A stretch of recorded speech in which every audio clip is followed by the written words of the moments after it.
Well, tell me about it for a second. This is the 5th prototype. It's all brushless electric. It's got lithium polymer batteries in it. Puts out about 8 horsepower. Does about 18 miles an hour. That's pretty wild. It's got a little vibration when it's not under load, but it's yeah, it gets around pretty good. As you can see, it's being recorded right now. This is Discovery Channel as they're filming the first bodyboard that Jason built and that I painted. And you can see the EMTs taking a look at it, which they gave him an idea to build a rescue one. This is a magazine, Popular Science, that it was in. This is the new bodyboard here as they're out doing a test run with it. And this next picture is the design that he sent me. And here's some finished pictures of the bodyboard that I'm going to be painting in this video. So hopefully you guys will enjoy this. So here we go. I know you see me with the dust mask off a lot of times when I'm sanding. The only reason I'm doing that is for the pictures. And plus I need to talk. But yes, I wear a respirator and a dust mask all the time. You guys really need to do that. What I'm doing right now is I've already primered this. This is the next day. Block sanding with 150 grit. I'm going to go in with some icing, fill in any little spots that need to be touched up, and then we're going to put 3 more coats of primer on it. Then block sand it again tomorrow with 320. Get some paint on this thing. It always wears a dust mask, guys. I can't stress that enough.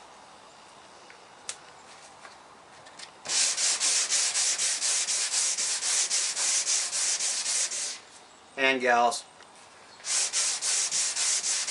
Here we are after 5 days of grueling body work. Did a massive amount of body work on this. This is a carbon fiber body. This is just a prototype. Did the body work, primered it, block sanded it, primered it again, block sanded it, and here it is. It's ready to go. Now I'm going to apply candy tangerine over it. I'm going to use a gold base. That's what Jason has asked me to use on this. Jason Woods is the designer of this. It's a Kymera bodyboard. And I'll have all that information on the video here for you guys, so where you can check it out and see videos of it.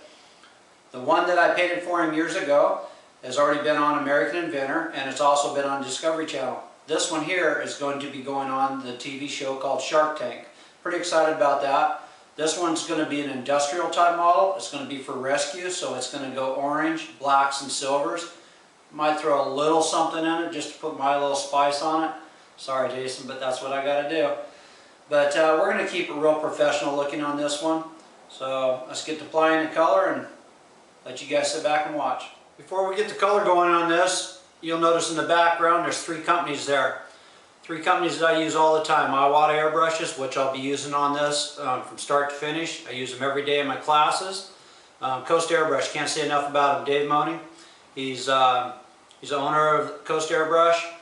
And he's helped me out a lot, and I really appreciate him, and I appreciate his company. House Color, can't say enough about him.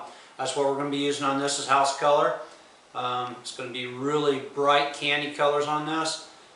Just the orange. I can't do too much on it because we're trying to keep it really professional looking, and like I say, staying towards the industrial side of it. I'm going to do some type of a chrome molding that I'll probably put airbrush rivets in it or something like that. A little something, but not really loud, not a lot of wild graphics on this. Well, as you can tell, I'm not going to be able to paint all the bottom on this. I'm going to do it in 2 sections. I'm going to paint all the top, get color as far under as I can, because I'm going to, after I clear it and everything, and I do the top, I'm going to flip it over and I'm going to split the line right here, and there'll be a hard line from here down under the bottom. That will be another color, and then we're going to do some airbrushing under there also. But I am going to have to do this in 2 stages. I was going to try to hang it from here.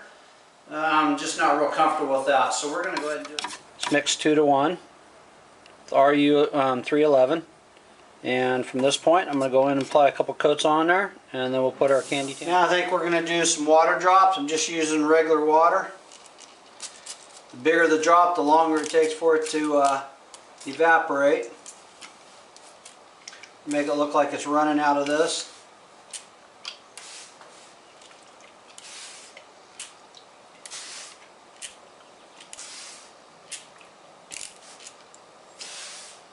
have them bigger up there at the top.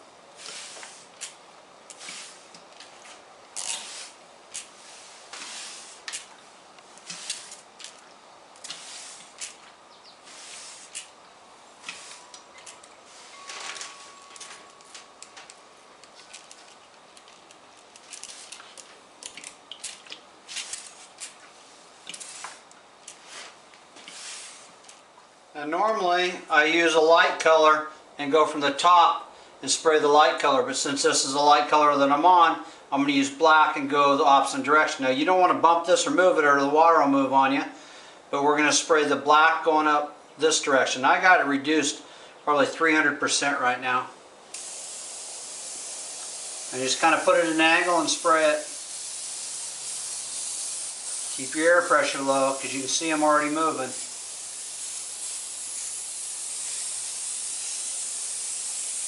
You don't want them to move once you start spraying. That's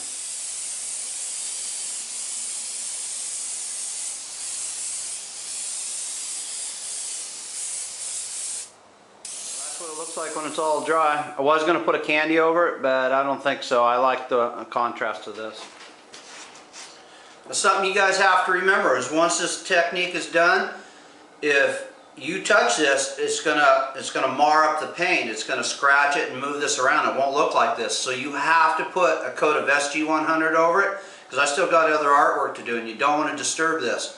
Normally I'll put a candy over it, and that just covers it up and it holds it down. But I'm gonna put a coat of SG. All right, we got it all sprayed silver. Now I'm gonna go around. I'm gonna measure. I would say every 6 inches I'm gonna put. Every 4 inches I'm gonna put a rivet. So I'm going to use a felt pen, and I'm going to go right to dead center and put my first mark. And that's where I'm going to start going from there and measuring everything out from that point. And then we'll just go every 4 inches.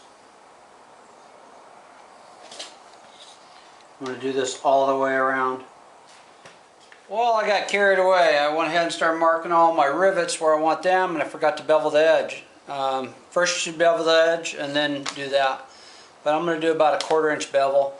Yes, you can measure this out, go around with a piece of 1/4 inch tape and lay that out, get it exact. I could do that too. I never do that, I don't know why. But I'm going to lay this out like that, and then I'll lay one down here on the bottom.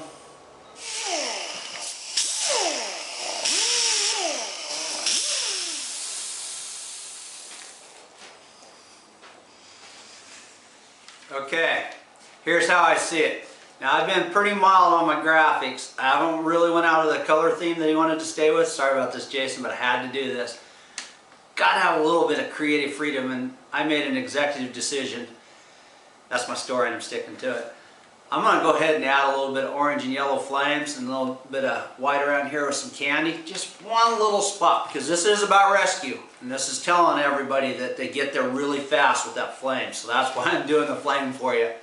So I'm going to start out with orange, do a little bit of loose pattern, go back over with a chrome yellow, and then I'm just going to use probably only pagan gold candy. I'm not going to use any other colors as far as candies, but I'll use orange, yellow, and white, and then just one color candy. Just a little bit. I've been pretty mild on the rest of the graphics. You got to give me that. Alright, search and rescue, my style. Starting out with orange.